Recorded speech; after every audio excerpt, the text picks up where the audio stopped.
So everybody, it's Simon here. Welcome back to some more versus battles. Hope you guys' day is going good. In today's video, obviously you see by the title, we're having Genji, the Green Sage. That was a hiccup. The Green Sage, Anatomy Swirling Anime Boy, the Cyborg Ninja Samurai, the boy from Overwatch, a Spilling Sage, versus R.Mika from Street Fighter 5. Technical first appearance, Street Fighter 3, but still, no matter for Street Fighter 3 in the new generation, the muscle spare profound, peaceful, strong woman, and obviously student to the great race sacrum, Genji. I hope you guys will enjoy this video. It's gonna be an interesting one, even though it's kind of weird concept. Okay, these hiccups. Hopefully I can get through it because I have some water. A new type of case of a fighting style for the case of how a fighting battle will be like in this case. You have someone that's blitzwing as a cyborg hero versus someone that's a beast female wrestler. Hope you guys will enjoy. It's going to be interesting versus in general when it comes to that case for how the characters are like. I love y'all. Let's go get into it.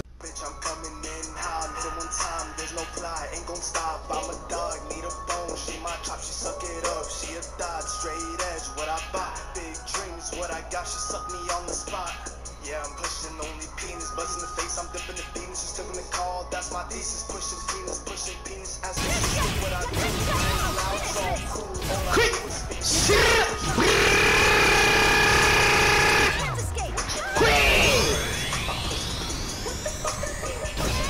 Yes! Yosh! Goodness, bro. Yeah, I'm pushing on my promotion. She's so freaky, make me needy, she dirty Diana, and she don't even wanna see me. Don't wanna see me unless I'm on TV. And you know that it's not little, and I keep a pistol. All you know I do a lot, and you do a little. And we posted on the block, and we pushing pickles. First, we're going to start off with Genji, obviously. Genji, I've already talked about his character before multiple times when it comes on to say the matter for his history and everything that makes him up as a character. Obviously, Genji Shimada was, and technically still is, a member of Overwatch, but in point of the lore, a member of Blackwatch as well. A very stunning and efficient anti-hero killer. Very dynamic cinematic for his mystical to even meta-human capabilities of the Sage, dragging as him being obviously a cyborg ninja samurai. This man is a proficient warrior, knows how to do things, is adamant when it comes on the case for how he makes things impossibility with his tactics. A ninja of the night, stunning killer, like I said before, and a pretty efficient fighter. Talking about his case of attributes and everything that involves him, obviously, with his augmentation and setup of his body of being a cyborg and helpful extensions from Mercy, he's able to withstand great heights of temperatures of fire, cold, and thermites.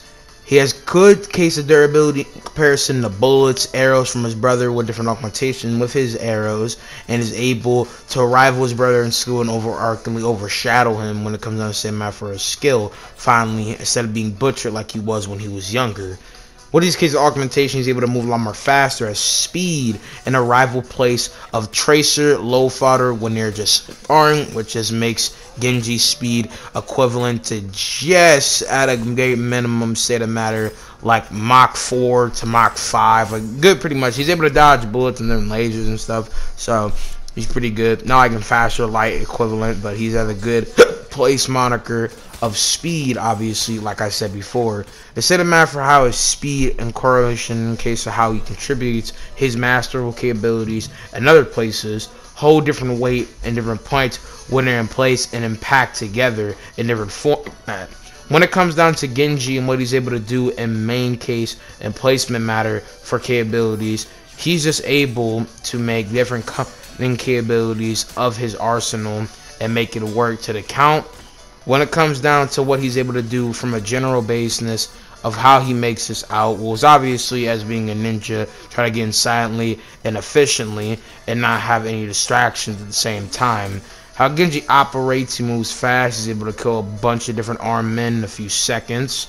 He's able to move and move out in case of matter for how he does things. What I mean by move exactly is obviously he's moving very fast, and it is coming into place in my first octicians has augmentation of his splice movement. He moves quick with his knife, such Kazumi, and is able to split across in multiple different splits and winds in between different areas, able to climb walls very proficiently, able to skirt different places, able to move very fast and faster than the eye. He's able to move so quick. He's able to splice bullets in half and cut an arrow in half by quick sharpshooter, and making in cases of his movement seem like lightning itself. In multiple different cases, his movement is tested against sharpshooters and other people that come into play, and he's able to move so fast, he's able to beam this rocket laser and boost it away immediately without a doubt, and moving at quick siding speed that a person like that would not be able to even touch him. And since his upgrades and different training impacting with this has greater splice state of matter for energy and capabilities to move at quick siding speed, obviously. And again, him cutting the arrow is not a big inanimate feat, but doing this and being able to cut a rocket in half, and similar shows obviously with doing this against his brother, a great archer sharpshooter with the precision of like splitting a crossbow. So Genji fighting a lot of different people could split them in half easily depending on the set amount of their durability and confinement and capabilities in comparison. And overarchingly, he's a very quick-witted, quick anatomic fighter and can move at great overarching speeds when he needs to, and doesn't have to worry about a person being able to take him off guard at his high ball, because when it comes down to set amount for his movement and what he can do, he's very good with it. Great precision. His durability is fine. Not the most anatomy, like if he gets rocked back to back, he can't do that much. He's going to get clothesline. An example, what Doomfist does to him in game, and obviously showcasing of the premiere trailer from the scans there. This nigga Doomfist put Genji on life support. Doomfist is a savage and he's a beast, so we're not even going to rectify that as like a small thing, because Doomfist wham-held this man. He diverted his attention, made him split his decision case and making. He scaled to him. Genji was able to maneuver and hang around Doomfist for a little bit, but then as soon as he got plaqued with too much and bombed, he got crossed across the entire area, got sent like 15 feet away and blammed himself into a car, putting him on life support. Yeah, nigga dying. That motherfucker needed CPR. He's spiced. Mercy had to go through omnic surgery to patch that man up. That man needed too much put to wrap case of armory to actually survive at that point. Like, he could not do shit. His armament, everything he could confine his body was in distraught. There is nothing that nigga was gonna do. It was pretty much certain death at that point. He was done. But even then, Genji still can hold his own, hold bars. He doesn't give up. He's a good, quick martial artist. Not the most anatomous place to matter for case of other characters. When I say place, because that technically still matters in the off-put place of other people. Like, I can talk and be a solid same matter what I'm trying to say, obviously, with this. It's just it seems a little bit weird, some other points that come with the place of other things that you could say with that. Because, again, his moveset and what he has is in different intricacies of obviously his little ninja samurai techniques, known taekwondo, karate, general influence in case of matter for martial arts, maybe a little reminiscence of kung fu. Like, he's just a good, solid martial artist and will be even quitted when it comes to state of matter for hand-to-hand combat in comparison to R.Mika over here, this great brawler wrestler of Japan. Overall, that's it for Genji when it comes down to other arsenal accessories. His arsenal obviously has his ninja stars. He obviously has his big ass fucking long leg Kensei katana, which is in there put with his mystical capabilities of the dragon. The dragon blade is able to cut through cars, trucks to a big high extent, able to cut through people. He's able to control the dragon with great efficiency. He's able to make it move to his great mix. He has greater eccentric speed. His speed and damage arsenal is exceeded even more, and he's almost unstoppable in this form. And overarchingly, those are all different things he'll need to really hold a place state of matter for this fight. We're going on to the next, the spiritual beast from Street Fighter V. The girl with the anatomic skills, the girl with the beast plumpy cakes. R.Mika, Rainbow Mika if you want to call her. In this, it will be her and her partner since she's encountering with her skills, but mainly R.Mika is the upholder of the strength, and her partner only holds a little bit of duel, so technically it is a 2v1, but really it's still 1v1 because her partner if we go by the same method, the game mechanics don't really hold up much impeaching factor when it comes down to everything. But I think R.Mika overarchingly will be able to hold her own and doesn't have to rely on her partner way too much. But overarchingly, I felt like only some moves that needs to align with her partner don't really hold that much big effect overarchingly and can be used in different rotation spots depending on the place and for how she makes her difference with her moves, obviously. So R.Mika, obviously, I have not talked about her before. To give you a little summary, she is from the Intercontinental, I'm saying the name right, I'm probably butchering that name, of the female's Japanese wrestling program. This girl loves wrestling to heart. She admires multiple different case of wrestlers of Japan, like Yokozuna, E. Honda. She has great respect for that man. But most profoundly, her lover boy, her little girl high school crush, the right Cyclone Zangief, her mentor, holds a big place to her and her purpose and point for why she wrestles and does what she does. Zangief inspired her and reformed her norm on wrestling, going into the canon of Street Fighter V. She later on pushed do bigger things in the name of Zangief, but obviously she would be taught by him to do bigger things, doing multiple different inanimate moves intrigated from him, cyclone technique, different mix of body slams, intrigation, a clotheslines, and a swift practitioner of strength and movement and everything. She moves with a great inanimate flicks body style, tries to maneuver, outflow, get in. She's very wild, but she can get in, grapple, and knows how to move to great efficiency. With her moves and all structure, she tries to move out and get up on you, and when she swings you around, she flings you with great might, like as you see what she did to Cammy. She's a very strong girl, even being 154 pounds. Her strength comes in reliance in a place for her using different arsenal and placement of her moves. Her partner obviously helps her here and there, but she can do a lot of different great things on her own. Well, hold on, I'm kind of seeing weird, see great things. I know I said in the mix there matter. Okay, we also got the punk and stuff. But on the road, obviously, she got a great placement understanding and place of coolness at the same time for how she does it. Now, she's a very arrogant woman, but she has a great strong woman personality. She never gives up her attitude, is quick-witted and efficient when she gets on her game. And again, she has a great understanding and place point and precision of casing for how she can make great swift means and pack state of how her arsenal runs in form, you know? So that's what I have to say, involving R.Mika and what she holds to the table and everything, and Cody's in case of Arsenal for what she can do, involving her history and what she can do in the maximum effort form of her fighting style. But to go on a different handle point on what she can do involving people she's faced, feats, and etc., bringing into that now. Obviously, she scales a little bit in comparison to Balrog, as you hear the theme a little bit, but it said to matter a little bit in compactment strength to Balrog before he gets right off and popping in his fury, as she's able to take a punch from him that was full ready to wind up. Not in the same caliber as the punch he hit Zangief with, which, in quote, to death battle, Balrog, obviously not just in full quote, punched an elephant to death with one single punch. And in the actual case of quote, talking about the power scaling that puts him at his mock placement of power.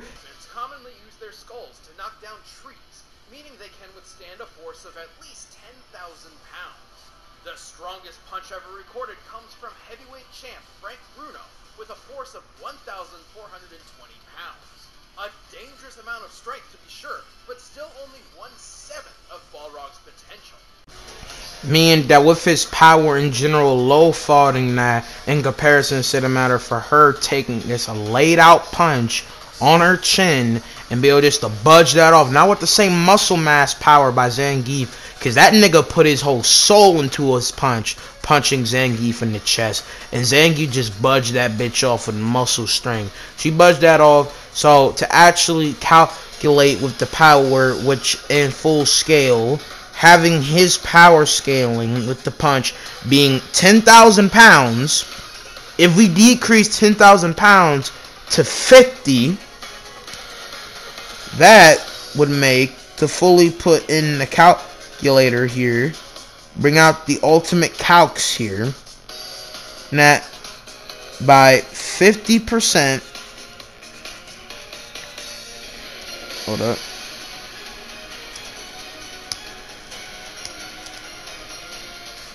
makes this case of Balrog's strength having over 9,999.5 decrease of power put right on her face in this case. Now, even with that math arguably being in a semblance of maybe being pat off from the place of power strength, that right there shows just what her case of durability is. And even though that strength is not in the same high up placement in comparison super with Genji at the same time, because obviously Genji, when he gets fucking crossed by Doomfist, he's getting laid out. Like, his body cannot contain any mass form of power in comparison to him. When it comes down to say the matter, for what she took something that arguably overweighed Doomfist's low ball general punch in comparison. So with that being said, she's able to take out more damage than what anything Genji could arguably produce out within the say the matter for what she's able to take. She's able to take these blows. She's able to run up on Zangief and obviously not overpower him, but she's able to lift him, push against him, push against a bear that Zangief flings out of nowhere. At the same time, should she defeat the bear super? No, but she has a great placement of understanding with these skills to be able to high up take on different people with good wrestling skills like I'm trying to make here. But taking on Zangief and able to last means something instead of matter for what other opponents have not been able to do in comparison to Zangief. And taking on a grizzly bear of Russia is a good feat too. Not super, but she's able to hold steer the case of this bear trying to clinch on her and all this stuff. She's also able to beat Laura, a great Brazilian jiu-jitsu artist of the martial arts, a very proficient fighter. She's also able to best other people in comparison proximity, and in case of matter for that strength skill, she's able to scale to Sakura, the student of Ryu, with obviously she not being on the same scale point as her master, but shows a great place state of matter for skill and pair to others, and at the same time able to scale a little bit to Karen's strength and punching power, Ibuki's capabilities and running strength, etc. And overarchingly, she is a great formidable wrestler with great anatomy skills at her hardcore. She never gives up. She has a great prideful stance, and she'll push no matter the case. At the same time, Genji ain't no bitch either, but she's going to have a lot to work with, but at the same time other advantages because of the case of her fighting style, her skill, her durability in place, and just a simple knife strike and a little bit of his speed wouldn't take her down. And Ibuki's a ninja too. Just because she's another ninja doesn't take away the factor that Genji overarchingly is faster, but she's able to take up with a ninja that has speed, that is busting with her own lightning magnitude of speed. R.Mika's speed is definitely a round case of possibly like Mach 3, Mach 4 to highball Mach 5, especially able to keep up with Balrog, who's keeping up with somebody like Zangief, able to keep up with this nigga fucking Blanca, who's out here sprawling about with lightning. Like I'd say that he's not a lightning timer, but him bursting off of lightning, rolling and shit, in comparison, holds a place weight in the potion of speed hacks and capabilities that impose what they can do in comparison to each other. But that's it for everybody's stats and say, man, for how the characters are like and everything. Tanachi get it down with the cyborg ninja and the sexy anime wrestler. I ain't gonna lie, R.Mika kind of pugs about it, no cap. What I think overall makes both of them prime cases of equals in this sense is obviously the fighting style that puts them together in comparison to each other. Their fighting style is more off strength and capabilities to getting out from the other. So we're talking just general combat handling, and obviously if R.Mika is catched off guard and Genji's hunting her like a fucking mercenary, he's gonna fucking Assassin's Creed her, and she might possibly be done depending on the state of matter for her senses. But I feel like her speed, even if we save that, he might get a lick off that might take her off and stagger her, and Genji's going for the kill. R.Mika's at disadvantage, that puts him at a better win, but I don't think that puts her out of the game entirely. So if R.Mika is just fighting him hand to hand, and we say Genji can do that, which depending on the state of matter is a possibility, R.Mika overall has a better capability to get on him hand to hand and ground him overall. Like her speed and plus the state of matter for what she can do a lot of different cases of stuff, and with her design what she can do in speed and pathway. Obviously, as a wrestler, she's trying to get in and crumble him. Genji's gonna have the speed and way to put off. So in balance, Genji's gonna try to balance off her to kind of split her up. So I feel like Genji's gonna try to keep her range while she's gonna try to get in, maybe throw out her ass slap move, the flying peach. She's gonna case same matter for moves that can help out in this place of trying to fight off somebody that is literally a ninja trying to back off. But how she faces against Ibuki, I feel like it won't be exactly the same because Genji is a whole new extension in comparison to Ibuki, in my opinion. I just feel like what Ibuki has done in Radiant, to the factor that she plays long range, tries to splice in and get in, I feel like R.Mika is going to be able to take any shards and dust off and try to peach him immediately. With that being said, if she gets that off, Genji's going to be on the hang low. That's going to put him on his ass for a second. He's going to try to get up and face R.Mika more and more. So, more and more with this, it's going to be a big striving hit to face him.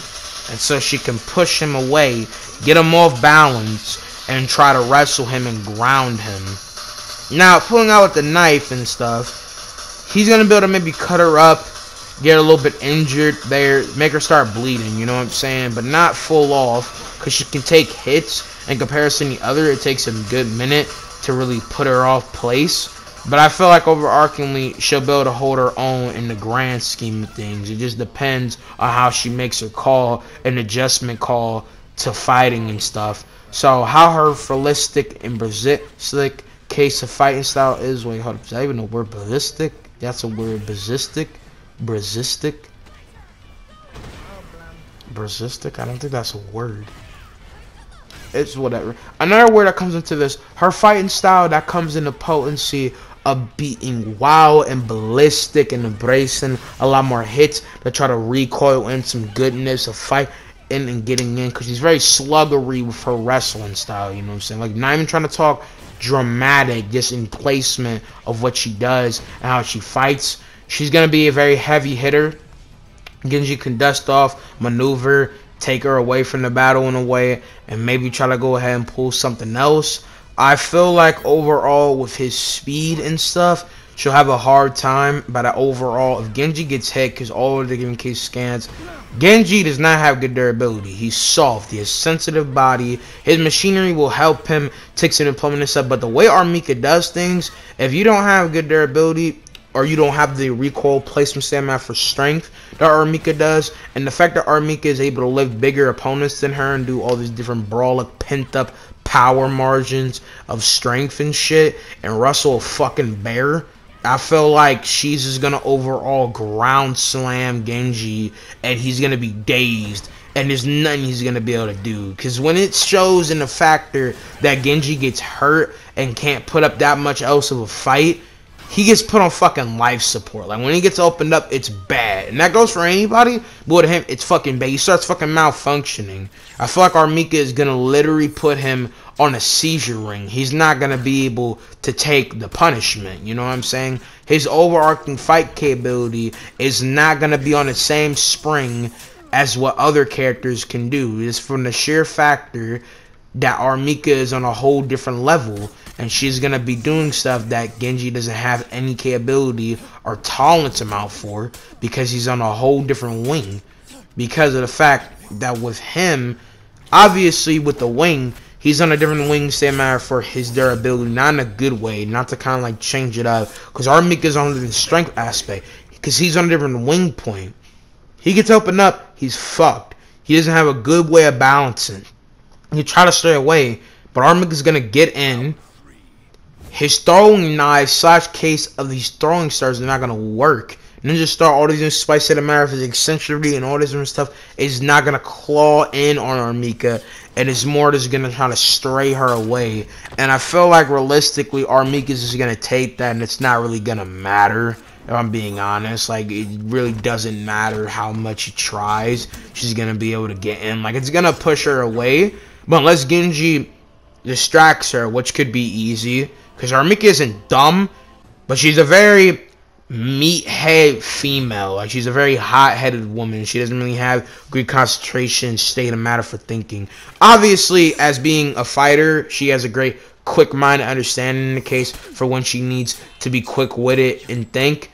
But overall, she's not going to be thinking as profoundly as she could possibly be in a situation where things like that comes into play. She's more going to be trying to radiate off her physical strength and try to fucking crush him. Genji thinks with sufficiency, right? So that's when she's off. We're talking like intelligence and strength in that factor. In case R.Mika goes to strength, intelligence goes to Genji. Her strength overall kind of overparalyzes that, but his place of strength and feeling kind of overputs where she could possibly grab him. I just feel like his capabilities and arsenal wouldn't desert her in the state of matter for where he has his capabilities in the general place, because R.Mika's strength overputs him. She has too much strength for her own good, and a person like Genji is not going to run that through down right off rip. Genji's strength really comes in different places. Again, his speed holds a great amount in placement, but R.Mika's speed in catching, I feel like she's going to be able to catch him eventually. It's going to be like Quicksilver trying to fight the Hulk. Like, again, Quicksilver got the great case of darting speed, but Hulk has the strength and speed, catch, and awareness to really hold a place of pressing him. So eventually, Genji's going to need to kind of try to divert, get in.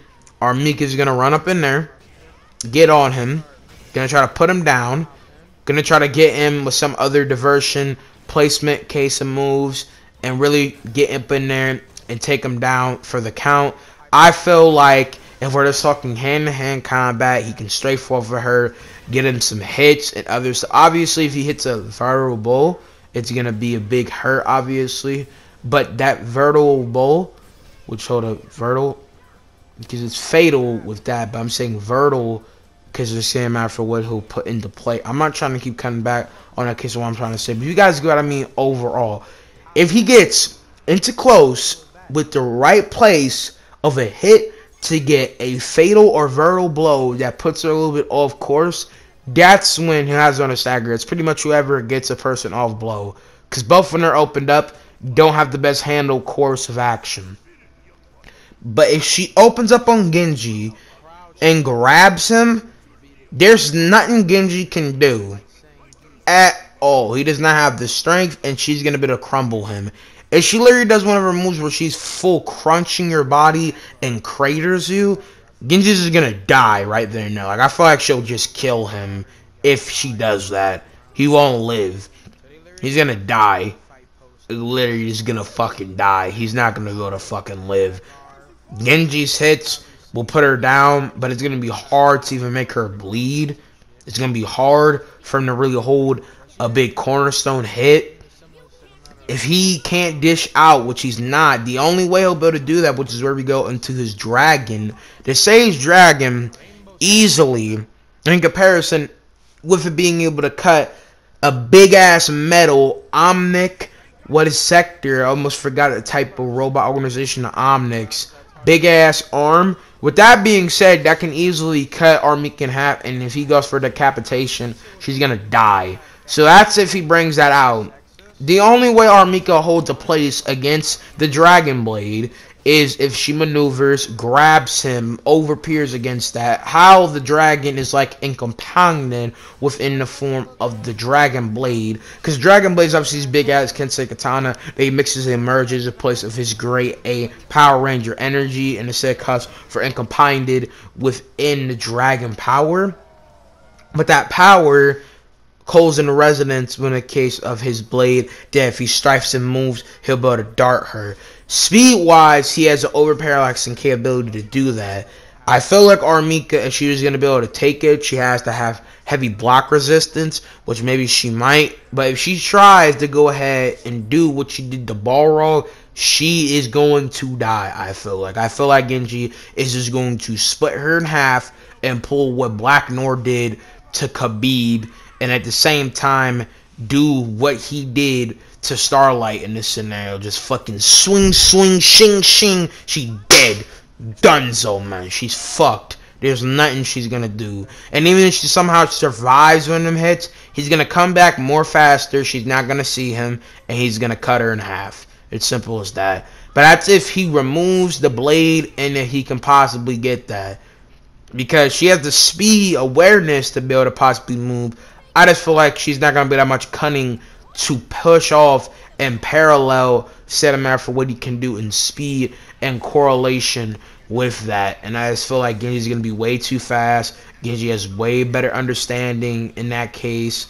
R.Mika does not have the overarching defense or skill set to really push against Genji at that point. But we're talking just base levels. Genji does not have the capabilities also to take out R.Mika. So it's just whoever can put their overarching placement to the test. If we're talking bloodlusted Genji versus bloodlusted R.Mika, he's already going to be pushing to get the dragon. Now the dragon is resurrection of his dark side, so he's already going to be wanting to run it at that point. So he's going to kill her instantly.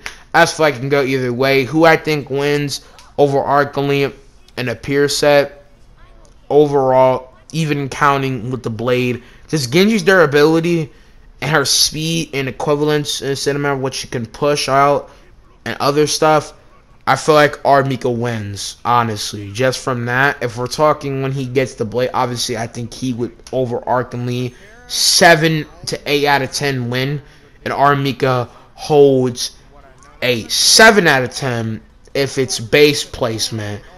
Without, it's a fucking 5, but I think it's an even space, especially say matter for these scans here, as you see her wrestling with this over brutish 9 feet tall looking ass bear, and she's able to hold good width and power in comparison. So I feel like overall that's what I would say R.Mika holds and stand in comparison to Genji. What do you guys think? As always, some of you guys think in the comments. I hope you guys have enjoyed. This is a long ass video, but it's a creative, cool video that I want to go and talk about to go ahead and show you guys a little bit more scaling cinematic for Street Fighter 5 overall, or R.Mika. Talk about my nigga Genji again. I hope you guys have enjoyed. I'm gonna see you guys in the next one. Peace, I'm Army. Love y'all.